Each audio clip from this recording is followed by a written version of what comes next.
Hello, and welcome to this episode of Admin Chat. Today, we're going to talk about the rise of the work phoenix, basically workplace empowerment, and what's in your toolbox. Hi, I'm Vonetta Watson, owner and operator of Tech Gym Educational Technologies. I'm a Microsoft certified trainer and a certified professional coach. Today, this subject of the rise of the work phoenix hits close to home for me. And so I am so excited to be with you today to share my experiences and some tips and tricks on how to be a phoenix in your own right. I have my own mantra, and so I want to share that with you today. And I encourage you to create your own. Mine goes like this: take every moment to prove your worth, even in times of resistance. And if you notice, it spells empower. And so when I think about empowerment or rising up as a phoenix and those tools that I have words that come to mind. And so I hope to share those with you today. Words that move you, like inspire and creative, integrity, driven, leader, and empower. And this means empowering others as well. When I break down my own mantra in the workplace, it looks like this, and also in my career. I've understood that empowerment is being an influencer. Sometimes that's just as powerful as going directly and pitching. Empowerment is knowledge, just not knowledge of your job, but knowledge of self and knowledge of those around you and the culture in which you're in. Empowerment is also knowing when to and when not to speak. You have to be strategic about the time. And so what does that look like for you on your path? Empowerment is knowing how to close the generational gaps. This is a big one, guys. And so empowerment is being able to speak to everyone on their level, as well as bringing everyone in the fold. I mentioned this earlier. Empowerment is strategic. It's all about the timing and the planning. Is it the right time to move in this path or vein? And so being strategic. And empowerment is also asking the right questions. Sometimes we don't get the answer because we don't ask the right questions, or vice versa. And so when we look at this, I want to talk about the rise to our perspective. The very first one I want to talk about is power. Give it time. You want to clearly and thoroughly explain your thinking, but you also need to give people time for consideration. They need time to chew on it or digest it. Creative genius can strike at any time, but implementation can take months or even years, as with this example that I have, right? So let me tell you about a story that I read. I read this article in the July 2013 edition of the New Yorker. It was entitled "Slow Ideas. Some Innovations Spread Fast. How do you speed up ones that don't?"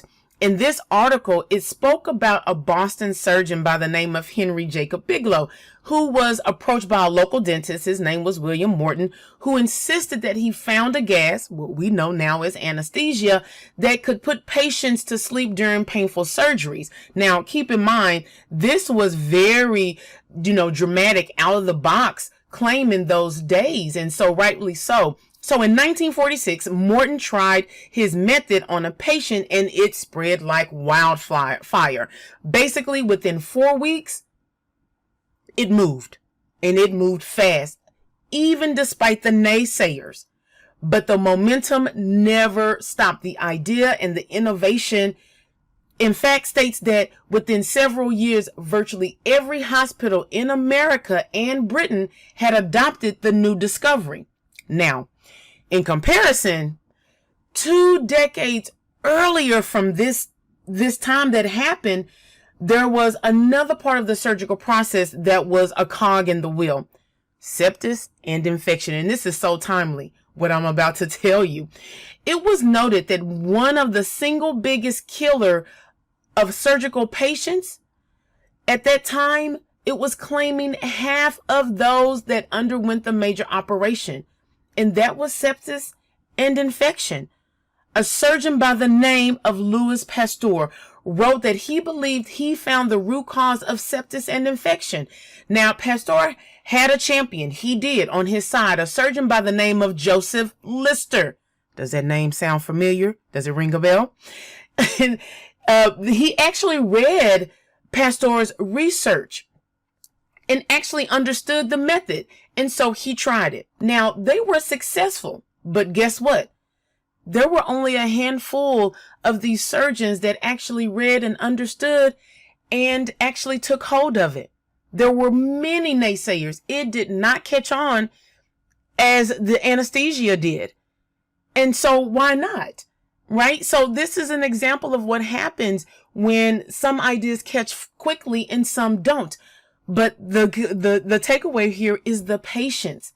It took nearly several decades for surgeons to really grasp the concept of hand washing and sterilization within the hospital.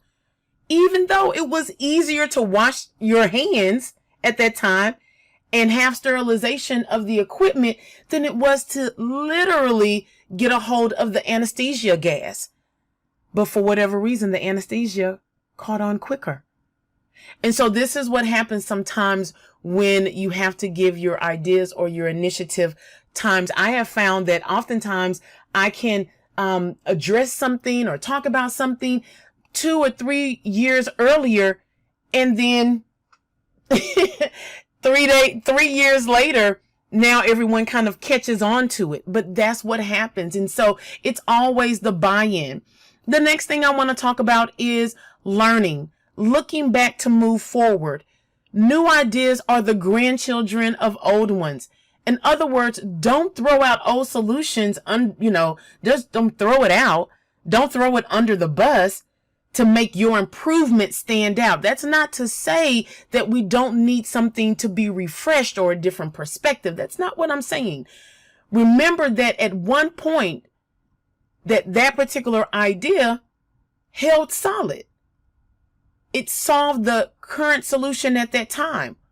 Now, maybe it may not be as lucrative now with that particular situation, but it was a great idea at one time. So appreciating the older contributions as you suggest future innovations helps to bolster the credibility of your idea. Access. Do you use your channels? Sometimes it makes sense to go directly to the boss first, but other times it's helpful to build a coalition among your coworkers or other stakeholders. Sometimes talking to someone that has the ear of a decision maker can change the tide for you. So when it works great. Because with answers like that, you may sometimes get pushback if you go directly to that decision maker. Sometimes capitalizing on those that are around that decision maker works just as well in your favor. Let's talk about our options. Please expect push and pull. Another reason to really think about engaging the naysayers. New ideas can only be adopted as quickly as the culture of the organization will allow them. And innovation often represents change or a new unfamiliar paradigm.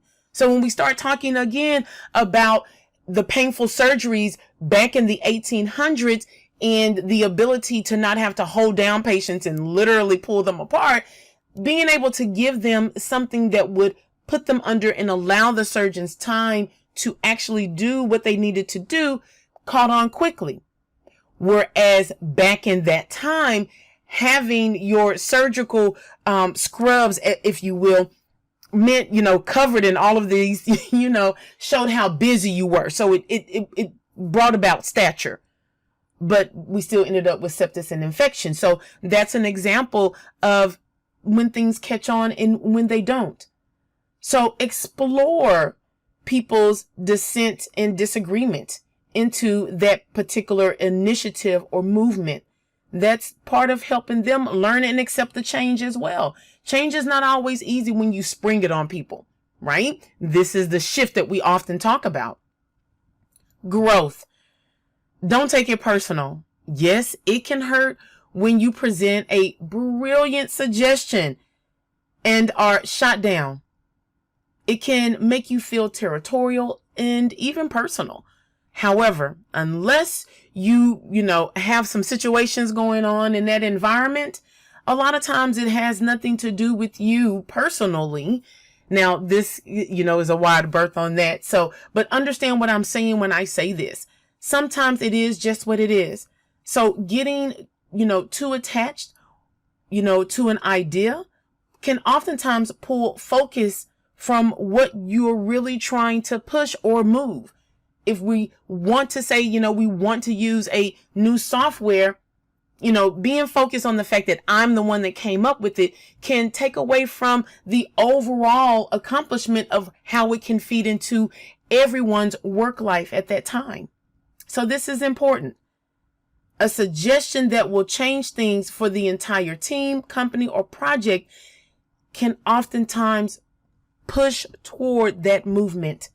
So don't let ownership prevent you from listening to valid concerns or criticism. Now, that's not saying, don't stand for your, have your credit and things of that nature. Absolutely. Absolutely. But, you have to move in the vein or the path that you're in. And so I know you can understand and make this fit in your situation. Morals.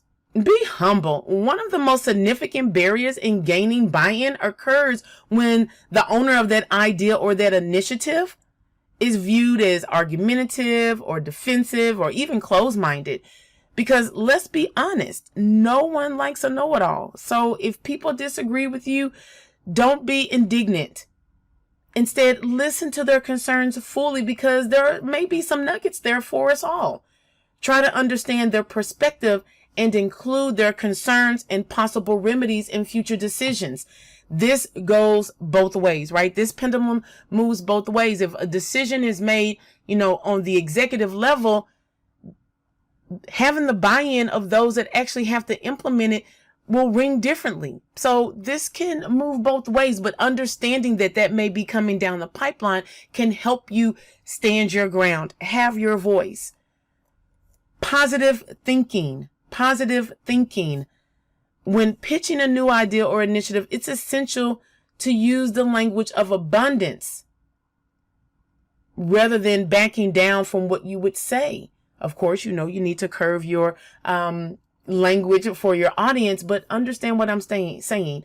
Instead of saying what is wrong or broken, talk about what is suitable or fixable or ideal. For example, try saying something like this in a situation. I can see lots of applications for this new approach, right? So we can definitely speak to this when it comes to technology, rather than this innovation is only one-sided or one way. What pieces can you pull out of this? So be optimistic, but realistic, and that will stand your ground. And then self-image. Sell yourself. We do it every day. We don't even realize it. We do it really in passive. Great ideas don't stand alone. In other words, you can't mention your suggestion once and expect for it to be adopted. This may look different for you in your organization or your career. This can work several ways. Even if you do something virtually or you're even self-employed, but in this vein. So think of it that way. To see a change, you'll need a champion, someone to help you with your plan. Okay, so this is important when we think about that. In addition, you need to be willing to stand up to scrutiny and criticism and be prepared to explain your innovation in different ways for various audiences. When we go back to our story, when we think about what happened with the surgeons and how they tried to move pieces forward, it was different for each one of them. Morton's anesthesia caught on instantly. It literally moved within months. And within a couple of years, it had almost gone worldwide. Whereas when you look at the surgeon that talked about sepsis and infection. When we look at Pasteur and Lister, it took decades to catch on.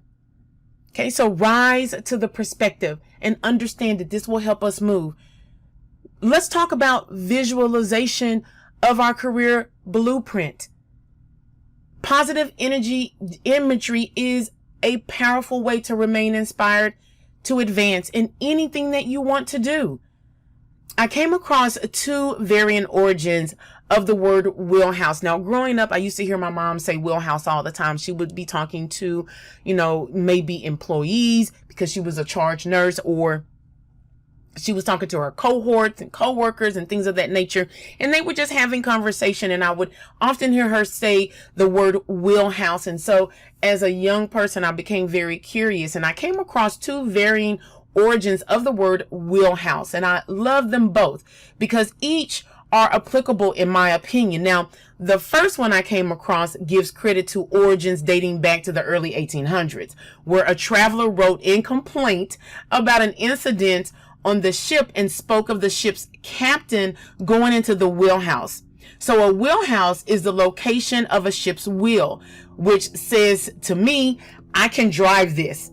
I know what to do and how to use this skill. I can get us there.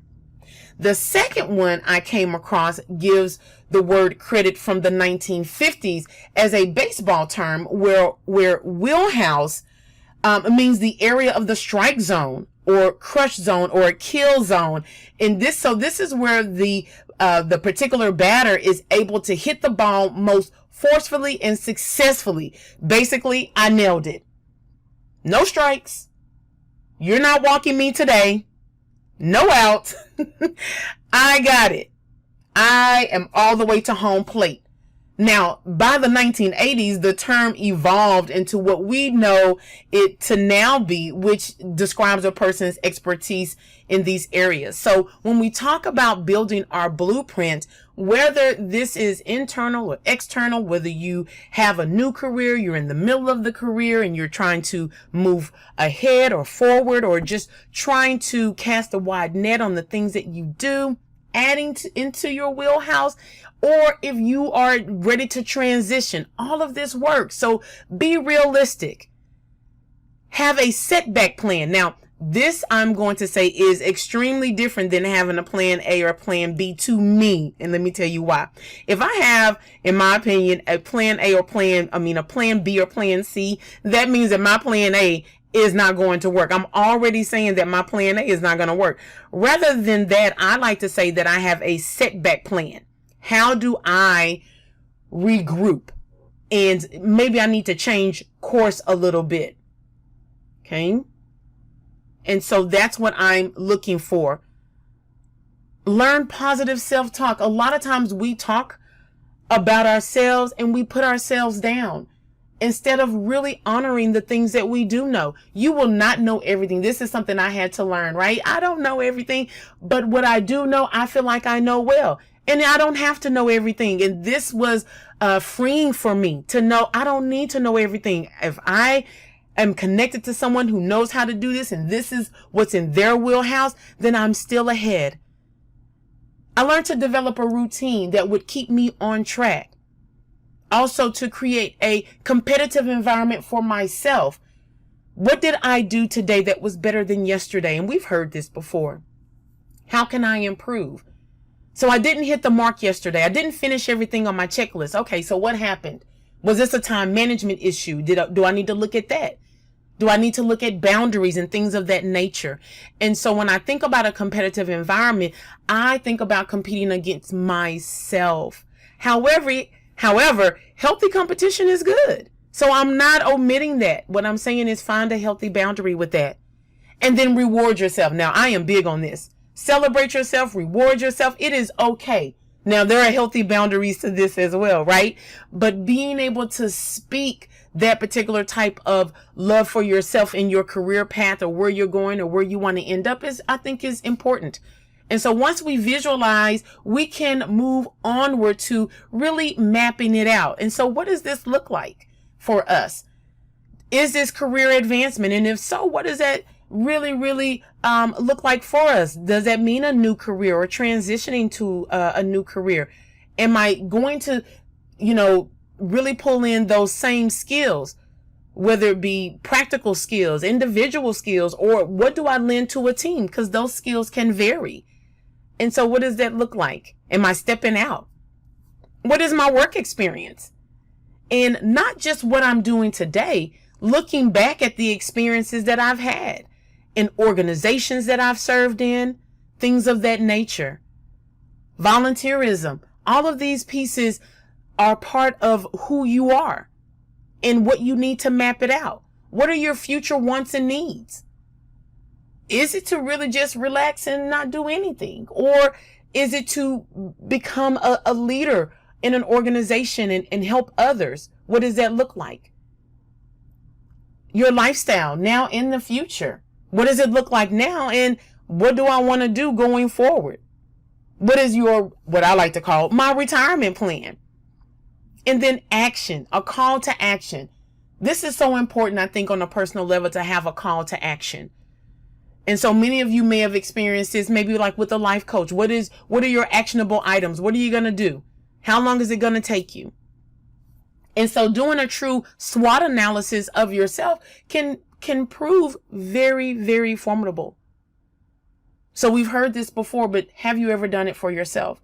What opportunities lie there for you, whether it's internal or external? This can be personal or professional. What interests do you have? A lot of times moving into that groove that you want, that career path, or, what you call that career advancement and things of that nature. A lot of times that has to do with the interest, sports or hobbies, things of that nature. What interests you? If you look, a lot of people have really grown out of their interest. They've created entire businesses out of just their interest, their hobbies, the love that they have for things. And then what are your strengths, your skills, your personality? What do you lend to that? But also reflecting upon your weaknesses. Again, looking at those skills, and do we need to build those up? And personality, what do I need to do? So let's take a look at 4 steps to a career process. And so I want to look at this. And so the step 1 I have is, in the now, what skills do you already possess? What do you have? A lot of times we don't even realize the skills that we have because we don't take the time to write them down. I've learned that every time I make a step forward, I write it down. I add it to my Vita. I just go ahead and I put it down because I want to see that on paper. A lot of times reflecting upon what you do, writing it down, gives you a different perspective of who you are in your personal and professional life. Step 2, in the future, what do you want for your career? Personally and professionally. There are some things that you want to do that maybe your career doesn't even call you to do, but you have an innate feeling to do it. Step 3, what are the steps that you're going to take? How will you get there? Have you phased it out? For me, this works. I'm a phase person. I may have a BHAG, right? We've heard that before, big, hairy, audacious goal, but I may need to chop it up or put it into phases so that it's digestible and I don't feel overwhelmed. And then that could sometimes lead to not finishing that piece at all. And then what resources do you have? Who is part of your support system, or what is part of your support system? What can you get your hands on? And so from there, we now start to build up. What are your tools? So build 1, evaluate. What are your successes and your failures? Going back to a SWOT analysis. Or we'll say challenges. So what did you have as a challenge and how can we redirect? Build 2, consider the value system. Consider the value system. So when we look at this as a whole, build 1 is evaluate. So success and challenges. So do we need to start out with career development?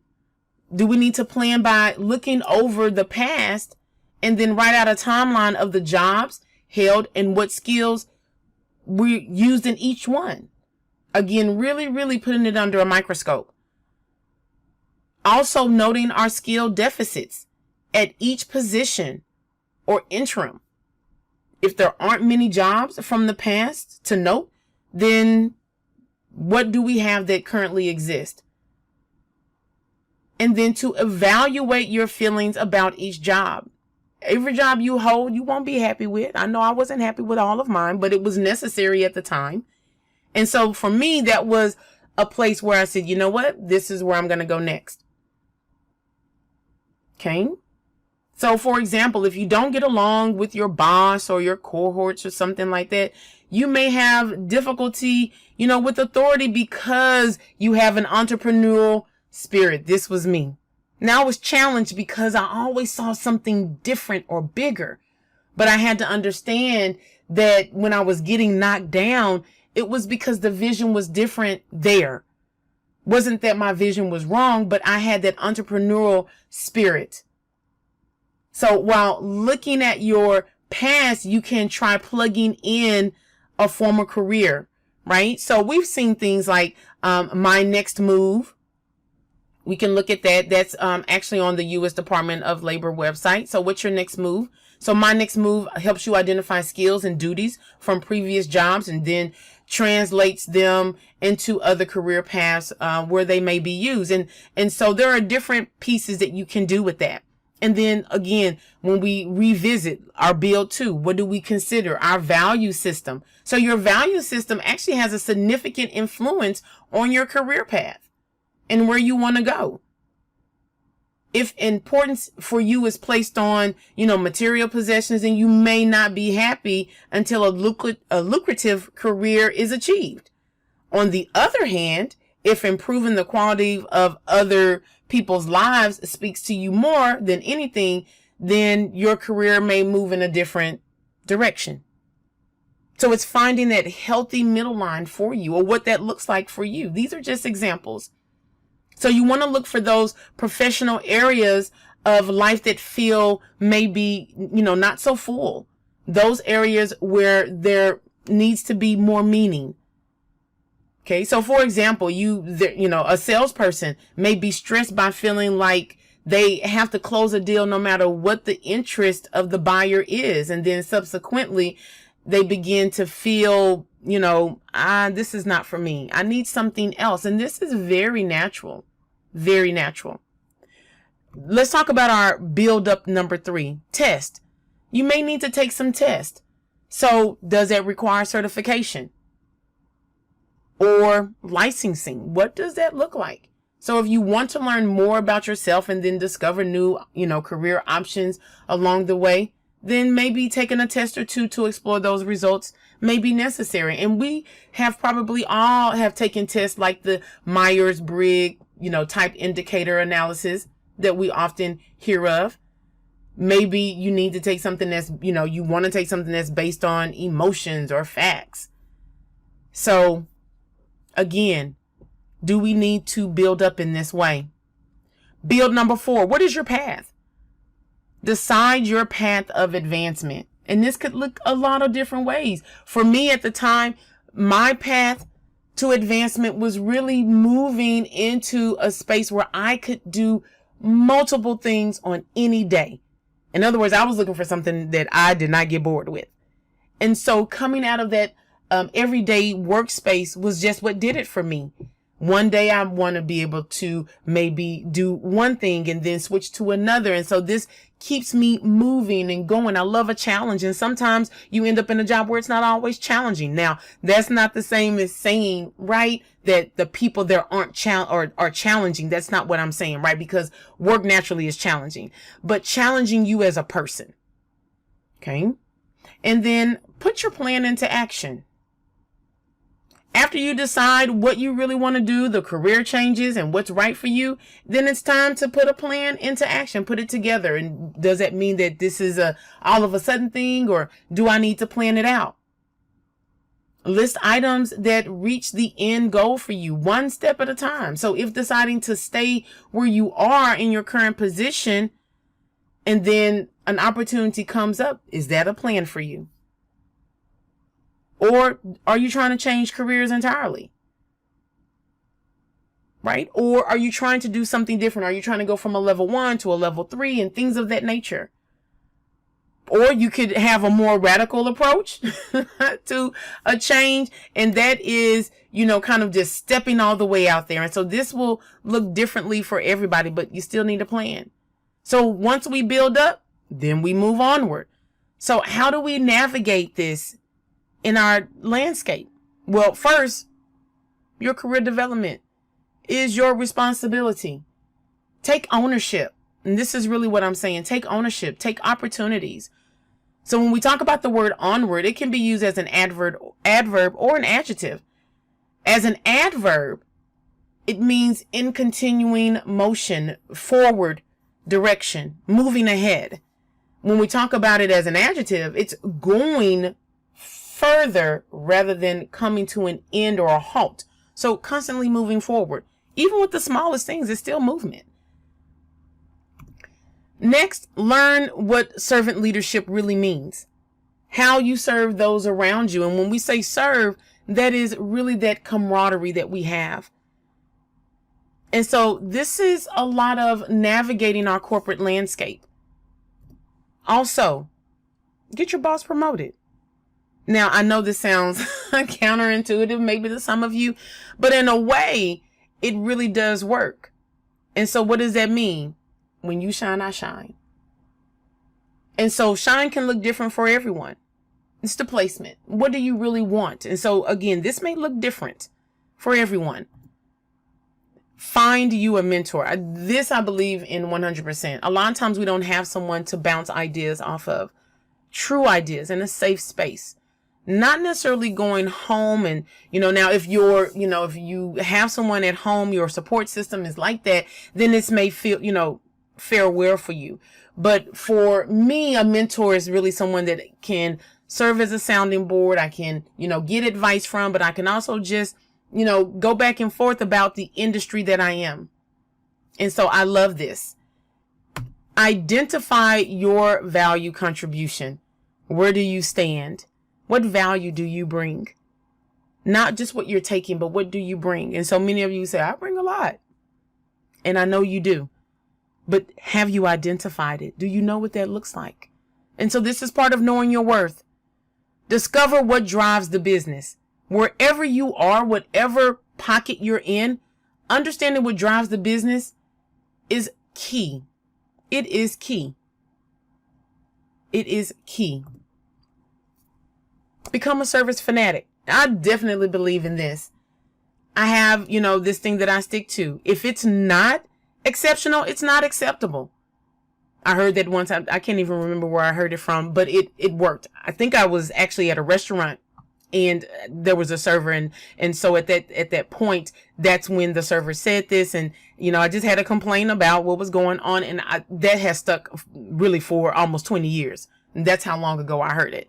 And so that is rooted in me, not only when I give it, in whatever particular situation I'm in, but also in receiving.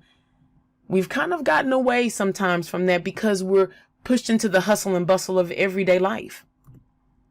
Discover what 5 things you must do every day. Sometimes, again, you may have something that must be done, right? Some of us must have coffee in the morning. Must.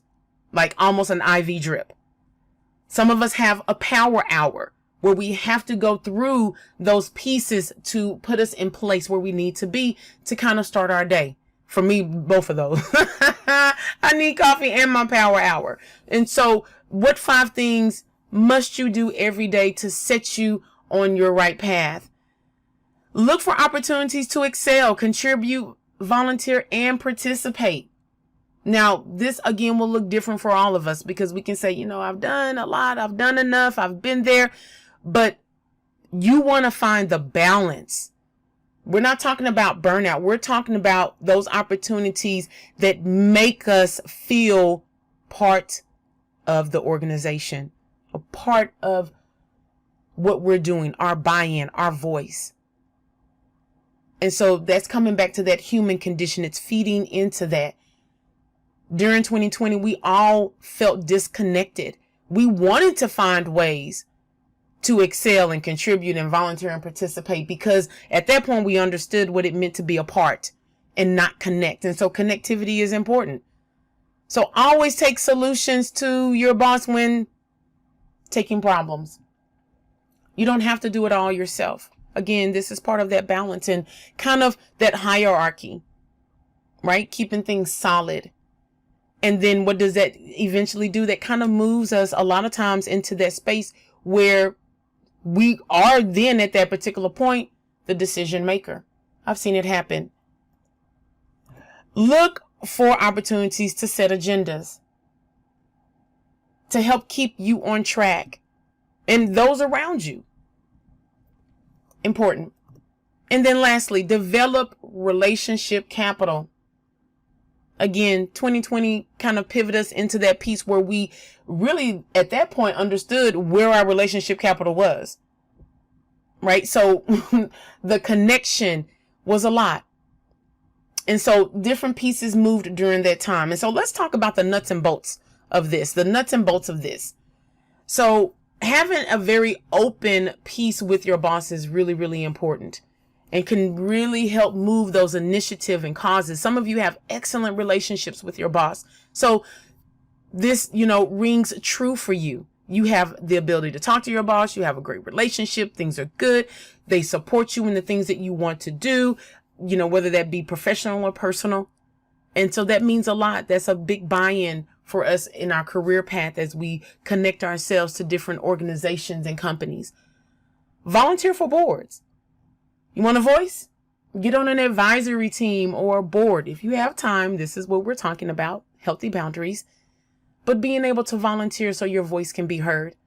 Sharpen your people skills. Again, we tend to kind of get relaxed, and so we don't really kind of pull those pieces together at times, and especially when we're in a rush, we're trying to get things done. I'm just trying to get things done. And so sometimes we come off kind of brass or we don't speak up. So sharpening your people skills to really, again, move in both directions. People talking to us and us talking to them. Be innovative. Don't be afraid to create in your own space and beyond if you have the ability to do that.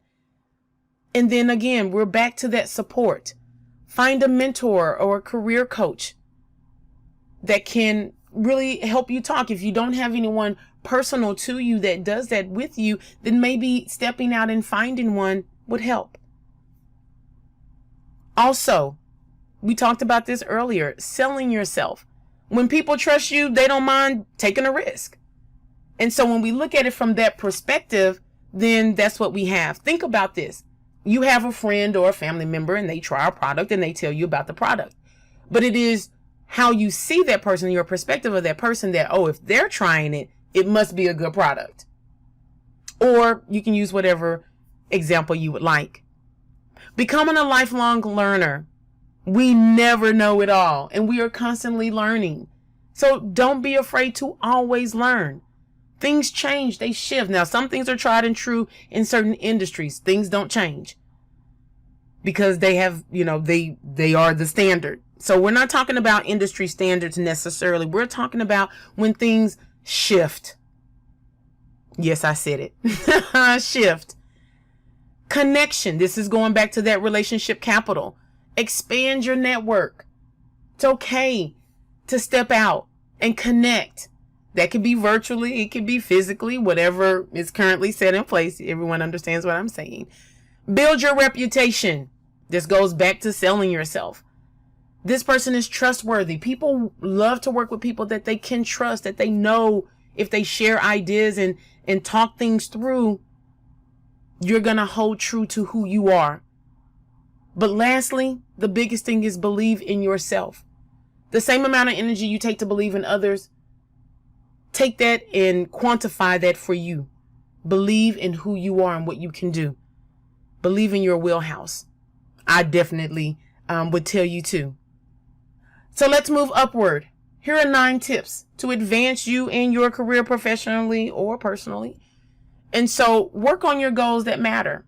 When we talk about upward, again, this is an adjective or an adverb. When we talk about it as an adjective, it means moving or pointing or leading to a higher place, point or level.